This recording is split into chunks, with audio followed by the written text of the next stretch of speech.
So was governor always in the back of your mind? To be honest, I really wasn't thinking about running for office. I was happy doing what I was doing, leaving the Republican Party, becoming independent. It's what I really enjoyed. Yeah, there was a full field. You had David Cicilline, Elizabeth Roberts, Frank Caprio,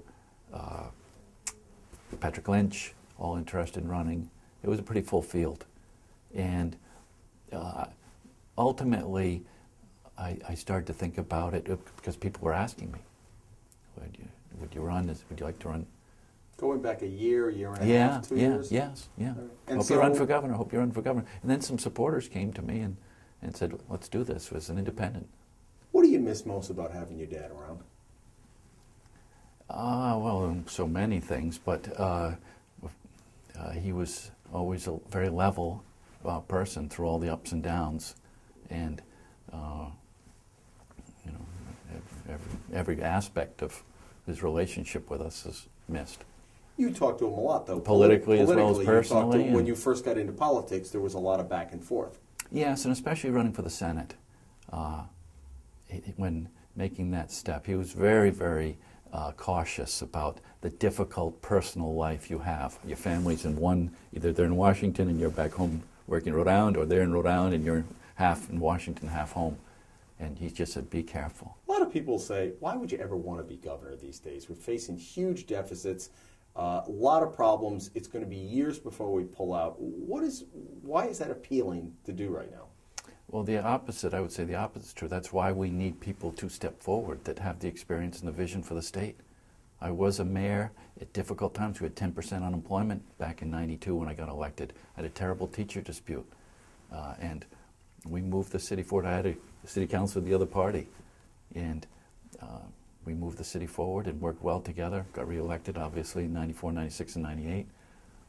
So that executive experience, especially dealing with unions and a legislative body, that's what we need right now in the state. Someone to bring people together, move the state forward. You talked about, it was interesting, you talked about before that you have to take on the role more of the heavy as opposed to having that party structure. You have a lot of the same people. I know you have Judge Erickson advising you now, but JR is with you and John Stevens and some of the old gang that has been with you for a long time. And I think I asked you this during the Senate race. When you see the advertising on television and all of the message that's going out, ultimately the buck stops there. But I'm curious how much you rely on your advisors to kind of guide where you're going. And I know it's always a moving target, 20 days out, 15 days out, whatever, that it's good, and you react to the other campaign. But how much of this is linked, Chafee, and how much of this is advisors pointing? Good question. It's a good mix. It's a good mix. We sit at this table here oftentimes and chart our direction, and different people have different ideas, and it's a good mix.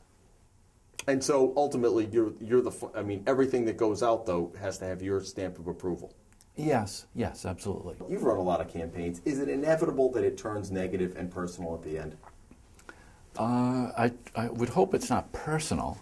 I mean, these are facts, and whether Peter Manfredo got hired at CCRI without going through any application process, I mean, these are facts.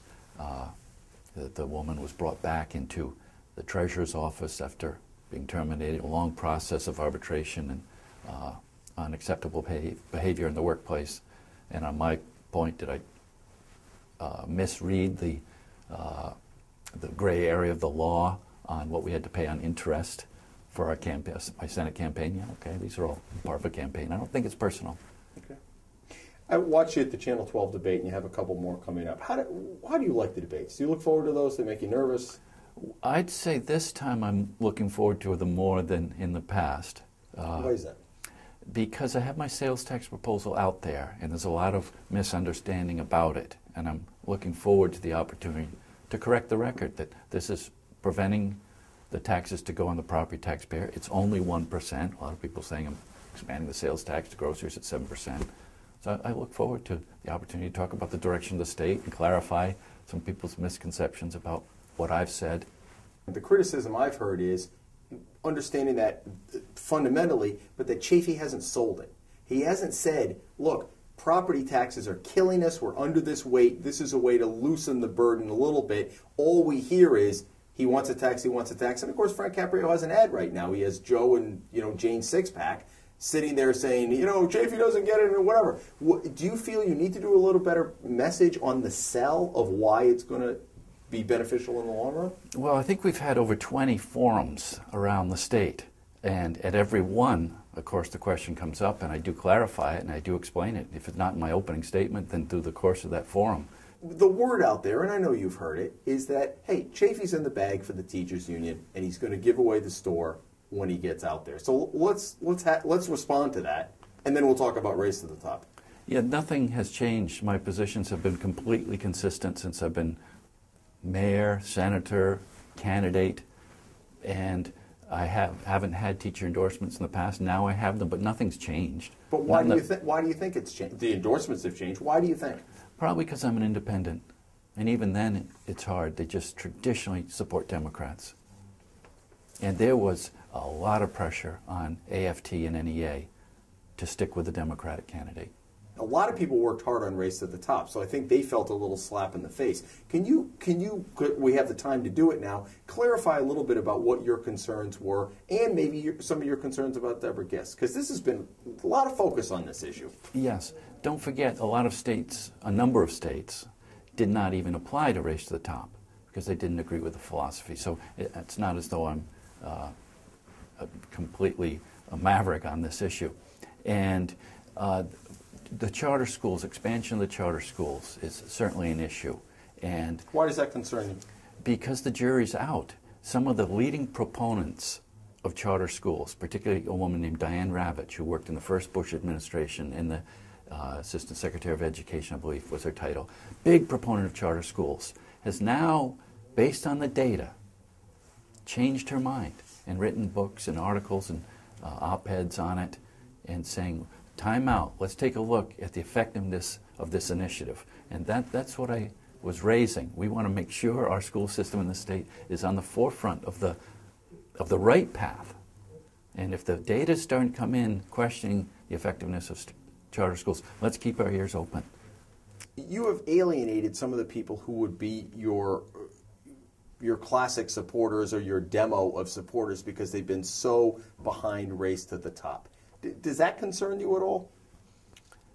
Well, I think I'm raising legitimate points, and I certainly have gotten some emails of very firm advocates of Race to the Top, and I've shared with them Diane Ravitch's articles and said, please read this. This is important. Does Rhode Island have a bigger problem than other states in your mind? I think we do. I think we do, yes.